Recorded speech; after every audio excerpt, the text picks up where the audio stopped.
Hi everybody. Today we are making we call these kissing balls, which basically a ball covered in flowers that the flower girl would hold at a wedding instead of a basket of rose petals, because some venues that you go to, whether it's a church, usually it's the churches that are just like, they're like, hey, we're not okay with you throwing rose petals all over the ground. Especially because everybody kind of leaves afterwards, and it's the florist's job to clean them up. So these were an alternative that were picked fairly often. I mean, I made a lot of these when I was working at the florist. So I have this would normally done if it was fresh flowers with an oasis ball, but this is just a regular styrofoam ball. They're like 6 in a pack from Walmart for a couple of bucks. Dollar Tree used to sell them. I don't know if they sell them this size, and you can either start with a smaller ball like this and have the flowers stick out more, or buy a larger ball. You wouldn't want to go more than, this is what, like a 2, yeah, like a 2.5, maybe like a 3 or 4. I mean, don't get one of the giant ones because you don't want it to be bigger than the girl, but if it's an older girl, bigger ball. Okay, I have some ribbon. I'm going to start this off by making a little handle. And this ribbon should match whatever the wedding color is, whatever the flowers are. If the flower girl is wearing like a sash, something like that. And I am just going to cut me a piece of this. I mean, this fits my hand, so I'm assuming it would fit a little girl's hand, you know, and she'd walk with, come on, quit flopping. She'd walk with it like, kind of like this in front of her. Can you see that, like, you know? So I have a little, where is it? I have a little flat spot where I just crushed it down a little bit. And I am going to take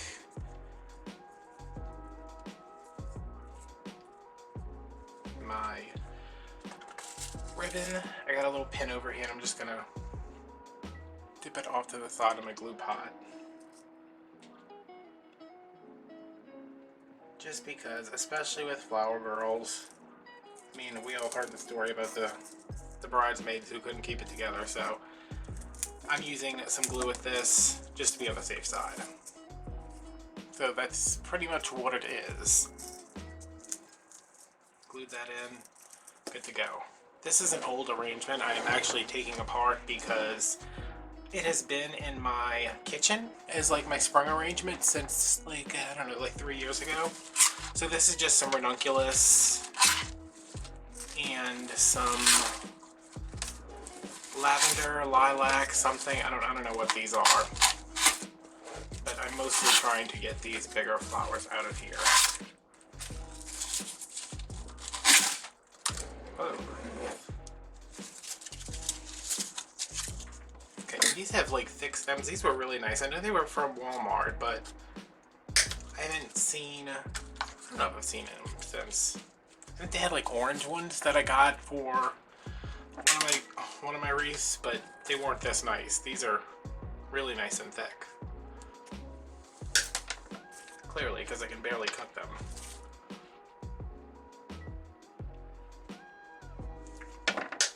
See, this is an alternative to the traditional flower basket of rose petals, or, well, it was almost, I don't think we ever use anything besides rose petals. And a lot of times too, if you have a flower girl and you give her, you know, she's excited to be part of the wedding, and you give her a basket full of rose petals, those are gone before she hits like the second to last pew in the church. You know, they just get excited and throw them everywhere. So this is something where they're not throwing it, they're holding it. It's giving them a little floral thing. And if it's silk, of course, they can take it and do whatever little girls do when they play pretend. All right, you know, have their own wedding. Moving my glue pot in, it is melted. I had it turned all the way up. I'm gonna see where we're at because I don't want molten hot glue. Yeah, this is right about where I want it. It's a pool chopstick. It's never gonna pick up sushi again.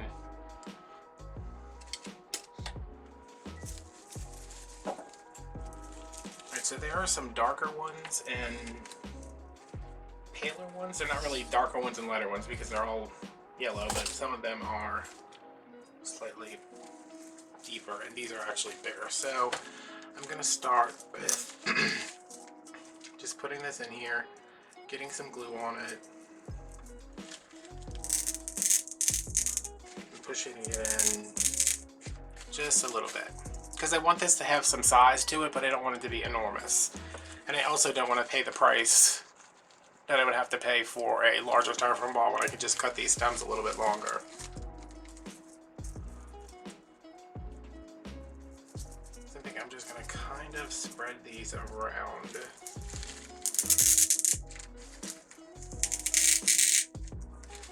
And, you know, they're kind of, you know, make sure they're like equally spaced. This is the top, so let's do another one like over here.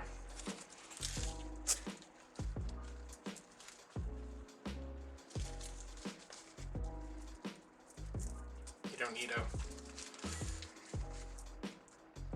a whole mess of glue.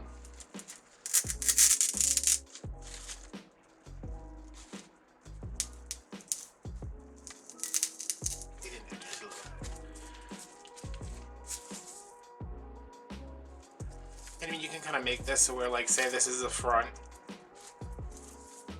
This would be how she's holding it, so this is what people would say mostly. And this would be what was against her dress, so you can keep that in mind. I'm just going to fill in around these with the smaller flowers and hope that I have enough.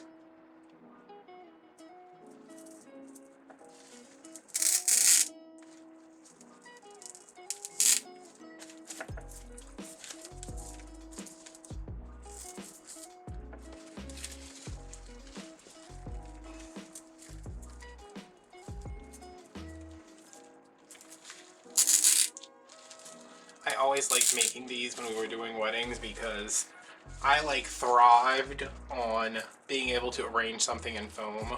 Like if you gave me a bouquet to make, I was like, I don't know. Because bouquets are so much harder, especially with real flowers. So much harder to keep everything symmetrical and, you know, have everything go where you want it to go. It's harder when you're holding something in your hand and like tying it by hand because, where do we want this last one? This is the front. I'm gonna put the last one back here. Because everything's kind of slipping and sliding, but if you have a piece of foam to stick stuff into, like I'm gonna stick this here and once I push it in, it's not gonna slip, it's not going anywhere. And this is still really hot over there. Okay, so we got our little basis down. This is our front. And what else are we going to use? And I want to use these. I want to use all of this, but I think I'm going to fill in. These are not even like in here. They're just like stuck. I'm going to use the lamb's ear first.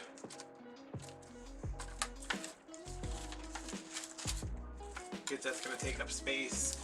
And then I can fill in around with the lilac. I don't even know. I don't even know what that's supposed to be.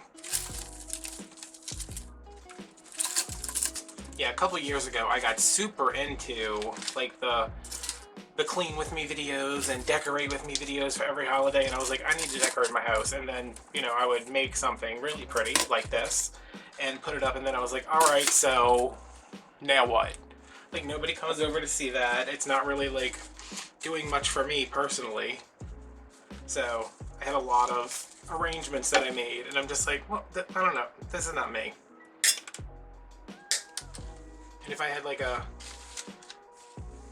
group of people coming over every now and then, I would decorate my whole house for every holiday, regardless of size or significance.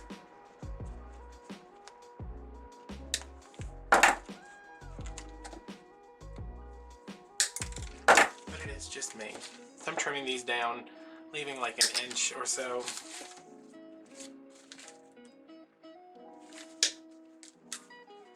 And I know you guys are seeing this in, I think this is the Thursday video.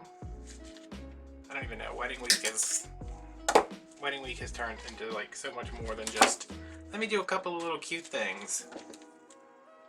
But I think it's only because of my grandma passing away in the middle of me trying to film, and kind of all I want to do is film to keep myself busy.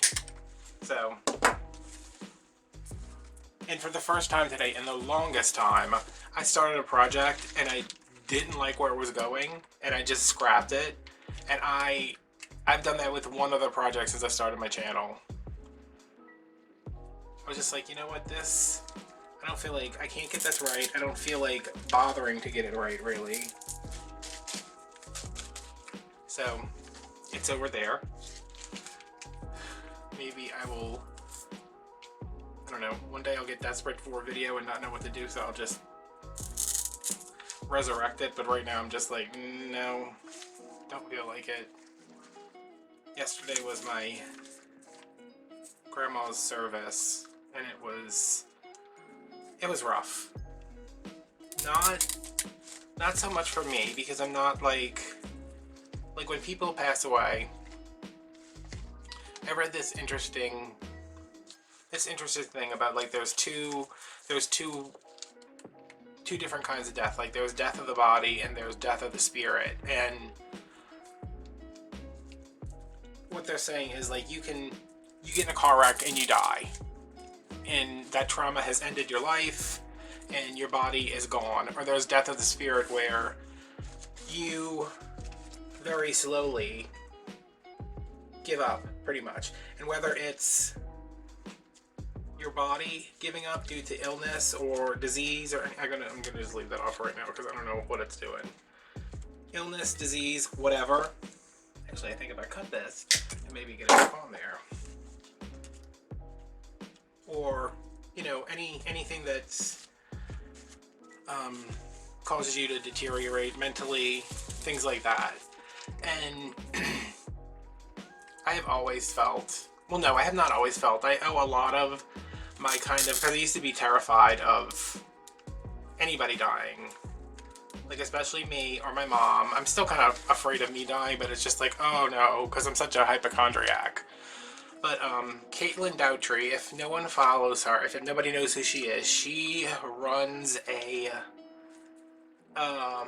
I guess it's like a society. It's you know, it's not like a society, like a secret society. It's like a organization called the Order of the Good Death, where she is very death positive. Not like, hey, everybody should die, but just like, this is not something that has to be so horrible. Like, you can see it.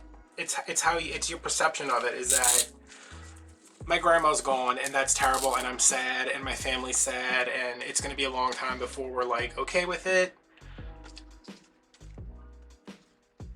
And like, that's how you should feel, but you don't have to view it as a negative thing when someone is, you know, like, they're sick. Like, my grandma was sick. She wasn't like sick until she died before she got really sick, is what I'm saying.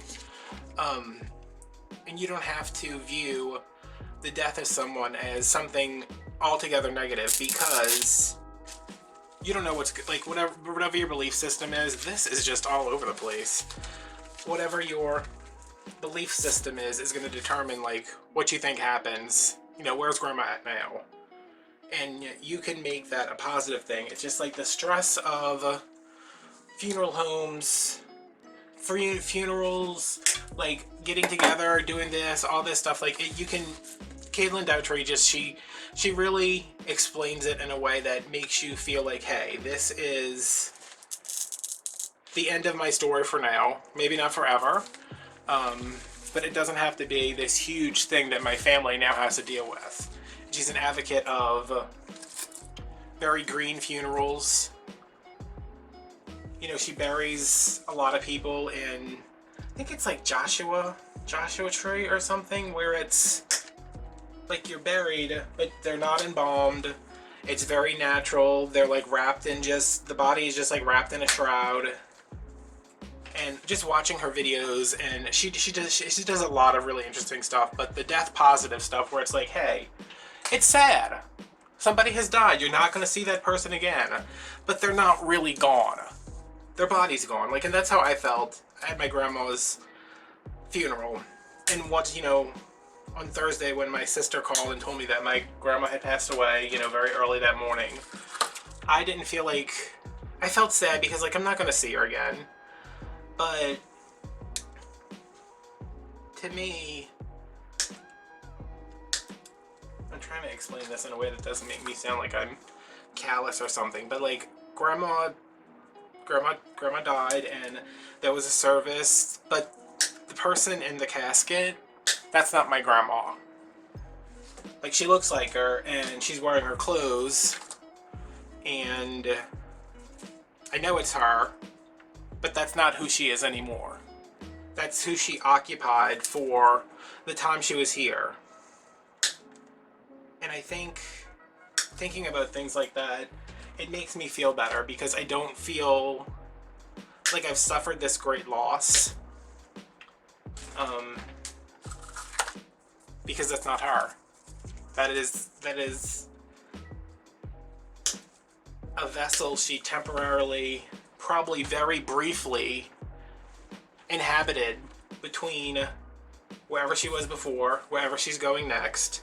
And I mean, if you're religious and you believe that you're going to go to heaven for all of eternity, then 84 years compared to eternity, that's just like the blink of an eye.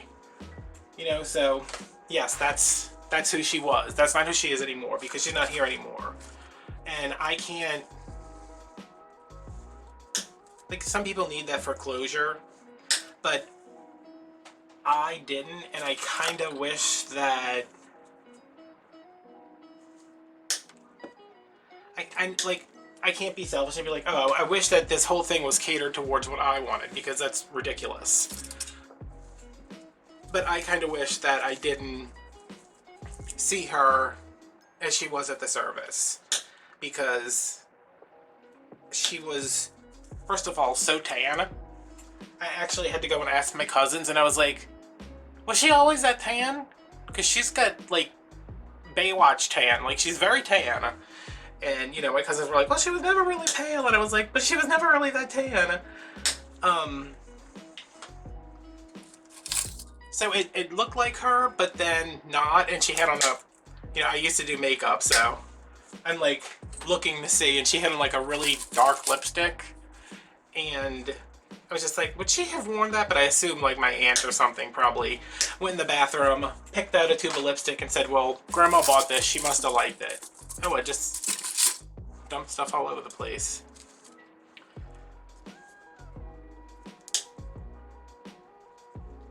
But yeah, it was just, it didn't look, they never look like they're supposed to, you know?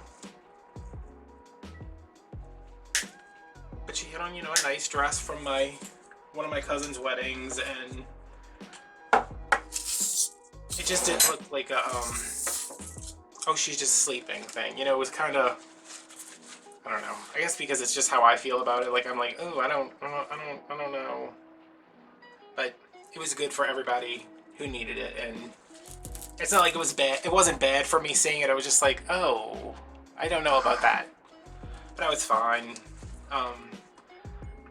I had a lot of trouble with my uncle because he and my grandma were like me and my mom, like, just super tight, super close.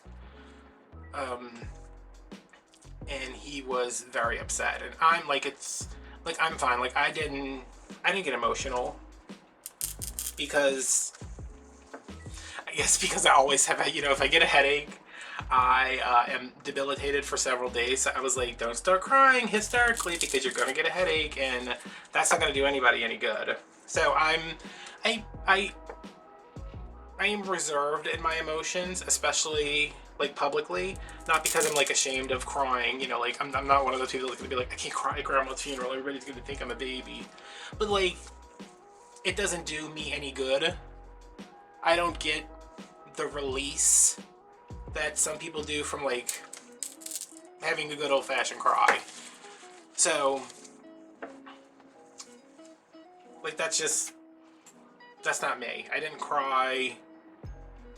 I mean, I've cried by myself here, privately, but it was never about, like, I don't know, it was like the voicemails in the video I made, Like, my grandma's not gonna call me for my birthday anymore. And wow, I feel really crappy that she called and left a voicemail for me a couple of times, and because I never had my phone on because I'm so antisocial that I missed that.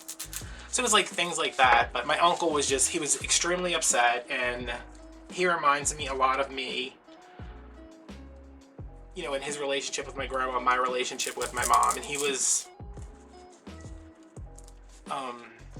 not hysterical. I don't want to say hysterical because I mean that seems like such a negative thing. He was emotional. Like, it's, I mean, that's his mama, you know? And seeing him be so upset, and seeing my other uncle, who is his brother, like, you know, trying to comfort him in some way, and my mom talking to him, and my cousins, and, you know, even, you know, me just kind of like going over there and saying, let's not talk about this right now. Like, what else is going on? You know, you try to get somebody's mind off something, but I mean, it's hard, and that was hard on me because he was upset. And my sister and my grandma super close. She was upset. One of my cousins, she's pregnant with triplets, and her and my grandma, like, you know, like when you have you know, in like families, you're like, oh well, you know, she's always been mom's favorite, or she's always been dad's favorite. And I think not so secretly that one of my cousins, I'm not gonna, you know, get into their names because just because I put my whole life on the internet doesn't mean they do. But I was like, she is grandma's favorite, and rightfully so. She's very sweet. She's very reserved and quiet. And I knew her and my grandma were really close. And I mean, it was hard on all of them. Only my 4 female cousins were there. My oldest of that family, he could not come in because he could not stay for 2 weeks. And with the quarantine and everything, he would have had to come in, stay for 2 weeks, and then leave. And he could have come in, but he couldn't stay. So, but yeah, it was rough. And we had a nice little service in the chapel. Before that, my cousin, she read a little prayer, and like, I'm not super religious, but I went to go stand next to my uncle because my uncle was like, hey, let's everybody, you know, join hands in prayer. The funeral director was like, no, nobody's holding hands, nobody, because they were like, you know, oh, when we go into the chapel, could everybody sit 6 feet apart and in every other pew? And I was like, we've literally been in this room together for like an hour, and we're at my grandma's house in her like 15 by 10 living room, like all day Wednesday pretty much. I was like, we're good. My pregnant cousin, she did have on a mask the whole time, but like, this is my family. It's not like it's a bunch of strangers. You know, somebody pretending not to be sick or anything, but you know, we all got in. He said, you know, my uncle, because he's the oldest, he's kind of in charge, really, like, just because that's his personality. Like, he's good at being in charge of things. It's like, if anybody wants to, you know, if we want to hold hands, so, you know, I was like, where's my mom at? So I looked over, and my mom's like standing next to my cousin, and I go over there and I stand between them so I can hold my mom's hand, because she was not like grief-stricken, but my mom's also extremely stoic. So I went and stood over there and like, I take my mom's hand, and then my uncle's like, okay, this cousin is going to lead us in prayer. And I was standing right next to her, and I was like, oh, I was like, if she gets really upset, I'm gonna get really upset. And I'm right next to her, but she read a really nice prayer. I'm like, I'm not religious, and I was like, that was nice. And like, just because I'm not super religious doesn't mean that, like, I don't take something away from that. Like, when we were in the chapel, the guy who was doing the little, I don't even know, it wasn't like a full mass because I can't do a full Catholic mass. Oh no. I'll let it up and down? No. That's a lot. the guy who was, you know, he was like leading the chapel, the little mass prayer thing. He was like in the Bible, and I was like, It's because I never think of my grandma as a super religious person. She was super spiritual, but not like my other grandma, who, if she wasn't at church, she was at home watching church on TV.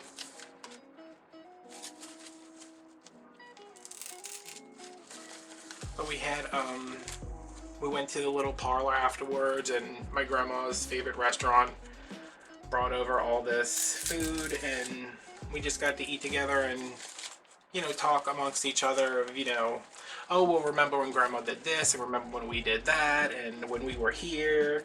We used to go see my cousins all the time, because they never, like, they didn't live in New Orleans. I need some more lambs here. Hold on one second. For a little while, when my cousins were older, my uncle was, I don't know if he still is. I wasn't really paying attention because people start talking about football, and I'm just like, zoop, completely zoned out. He was a professional football coach, or football coach for professional NFL, you know, like an NFL team. So they moved around a lot. But when we were younger, like much younger, we would always do Thanksgiving at their house, because it was like, we're all for Thanksgiving, we want to see our cousins, and it was like a vacation too, because they were in Arizona for a while, and then they were in, this is when he was coaching college. They were in Arizona, they were in Los Angeles, and then they moved all over the place. They were in like Philadelphia, Atlanta. They came to New Orleans when he was coaching the Saints for a while, so we used to always go see them. So we was kind of like, oh, remember when this happened, and then that happened, and this time that happened, and grandma did this. It was like a lot of that. And at some point, my sister, oh no, my thing came out. How did that happen? There was so much glue on there. Okay, and where did it go? Great. My sister was asking my aunt. She said, remember when we went to Tucson? Because he was coaching whatever college is in Tucson. I couldn't tell you. She said, we went to Tucson, and it was just me and Jen, who is my oldest sister. And she said, where did we go afterwards? And she said, oh, y'all went to Disney World. Or Disneyland. I can never remember which one's in California. And I said, wait, they went to Disneyland? And she's like, oh yeah, they came to visit, just the two of them, and they went to Disneyland. And I went over to my mom, and I was like, why did they get to go to Disney? I mean, I went to Disneyland a couple times myself, so I was like, why did they get to go to Disneyland with grandma and I didn't? My mom was like, you were like 9 months old. And I was like, and you didn't let me go? She's like, no, you were still breastfeeding. Like, no, you weren't going. We had a lot of that. My grandma would always, whenever we were together, it didn't matter if we went together for a barbecue, you know, or a wedding, or a funeral, or anything. If all my cousins were together, she wanted a grandma picture, and it would be her with however many grandchildren were born at the time, because my aunt and uncle are prolific in having children. So I mean, not prolific, but I mean, they have like 5 kids. So some of the earlier pictures, it's just like me, my sisters, my oldest cousin, and then, you know, just one of the other ones, and then like it's another one of the other ones, and then it's another one of the other ones. So the pictures like kept getting bigger over the years until we were all born, all 8 of us. And my grandma she loved those pictures. They're all over her house. So we were talking about that, like, where was this one? When she's like, my one of my cousins, who's like the funniest, like, she's just like, she's so nice to be around. She's like, there's like a picture of Adam, and he looks like really angry. And I was like, oh, she said, I can't remember where it's at grandma's house. I was like, it's in the bathroom, because I went in there on Wednesday, and there's this picture of all of the grandkids sitting like crammed on this couch with my grandma, and I look miserable. And she's like, what was wrong with you? You had such a bad attitude. I was like, first of all, I was extremely sick. I was extremely sick. I didn't want to leave the house. I mean, I was driving at the time, so I had to be like, 16, 17, something like that. I said I was extremely sick. We had to drive all the way to the North Shore, which is across Lake Pontchartrain from where I live. And I said I was sick. I didn't want to be there. And I ended up leaving, and I had to drive home across the causeway, which, if you don't know what the causeway is, it's a 26-mile long bridge that is scary even if you're okay with driving. So I was like, I was sick, I didn't want to be there, and I had to drive home, and it was traumatic. I think I need something else right here. And then there's another one where, because like it's just, everybody's like, where are these pictures? Where was this one taken? Where was that one taken? But I have a pretty good memory about that stuff, and I was like, the one where I was like so sick was at the house in Mandeville, and the other one was Christmas Eve at the house that I grew up in, and this one was here and that one was there, and yeah, that was nice. It was nice to just sit back and eat, and after the service, we would just sit back and eat and spend some time with each other, and then we went for a walk in the rain around the cemetery to see where they were placing my grandma's ashes after she's cremated, and we went to go see my cousin's grandparents and my grandparents on my dad's side, and it was in the rain. It was gross. It was hot and it was wet, but it was important, and Grandma would have wanted us all together. So there we go. This is a little sparse, but I have run out of stuff, and we're still kind of quarantining here, so yeah. But this is it. I think this was the front, maybe. Yeah, I would like some more lamb's ear, but yeah. So she'd hold it like this up against her chest and walk with it, and then she can just hold it during the ceremony, when she's sitting down, and when they walk back out, she's holding it again. So that's it. It's basically a topiary without a stick. And there are some, I'm gonna have to position this like just right, because there's there's like open area right here.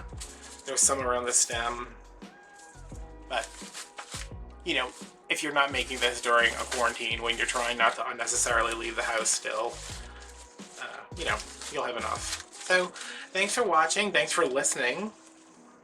Felt good to talk about that. So yeah.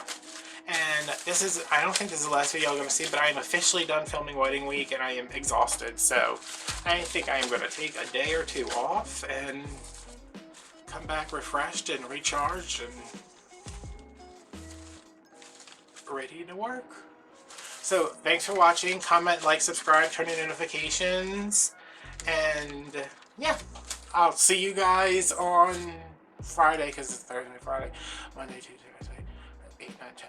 Okay, yeah, Thursday. It's Thursday. I'll see you guys on Friday for the last day of Wedding Week, I think. Don't quote me on that. If this comes out on like a Tuesday, I don't know. All right, bye guys.